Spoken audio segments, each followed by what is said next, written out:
Hello everyone, hope from wherever you're watching you're having a great day. Today I'd like to talk a little bit about diversity. It was not that long ago when diversity didn't really mean that much to me. Even being a woman of color, I never really thought about it. I felt it, kind of knew, that you're a little bit different. You don't always feel like you fit in. You feel like you have different viewpoints, sometimes different opinions from other people. But didn't really know it meant something or it had a word. And when we started Balanced Diversity, diversity has been our biggest focus, and we have an opportunity to really think about it and think about what it means to us. But as I think about what it means to the world as a whole, especially these days, I think about Martin Luther King. We just recently celebrated Martin Luther King Day, and I love quotes, and I read a quote that he said that I don't think I'd ever heard before, and the quote was this, and I am going to read it off because I will never remember it.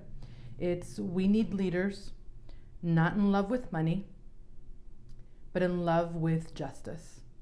Not in love with publicity, but in love with humanity." And that really struck a chord with me as we think about us as leaders. What do we owe not just our employees, our teams, but what do we owe the communities and those that we serve, is to really think about this and think about what these words mean to us as leaders. Being in the staffing industry, diversity is a big topic these days, and it's a big word in terms of your diverse workforce. Staffing industry analysts recently put out a study. They had a blog that was very interesting. And what they said in this blog was, not only, as we think about what COVID has done for us this year, it has changed the staffing landscape.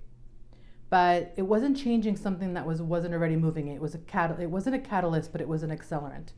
The changes had already been underway, but it just kind of sped things up a little bit. So especially with millennials not being in the workforce, Gen Z is just getting started. One of the biggest trends that we're seeing is bringing purpose to the forefront. What that means is for the younger knowledge workers, it's not just about a paycheck, it's about a purpose. So talent was already migrating to employers who did well by doing good. What was their social mission? What were they doing out in the community? Who did they want to be known for as an employer? After this pandemic and how difficult of an experience it's been for so many people and the human toll that it has taken, companies need to demonstrate that they genuinely care, not just for the bottom line, but they have to care for the people. So especially these days, companies, what they have to focus on and make sure is, after this pandemic and the wrenching experience and the human toll that it took on all of us, companies should demonstrate that they genuinely care, not just for the single bottom line, but the triple bottom line of profit, people, and the planet. And this is a direct quote from somebody, but I loved it. You need to think more Greta Thunberg and less Gordon Gekko. And thank you to all the folks out there that know what I mean by Gordon Gekko. It actually was one of my favorite movies, but it was a pretty interesting movie.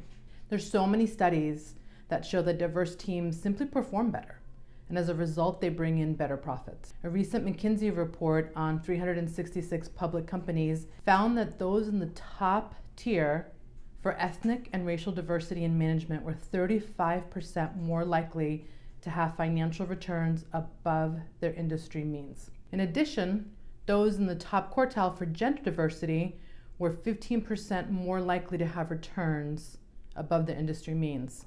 Being a woman and now being a woman organization, I truly see the opportunity for women leadership. They've also found that U.S. public companies with diverse executive boards have a 95% higher return on equity than those with homogeneous boards.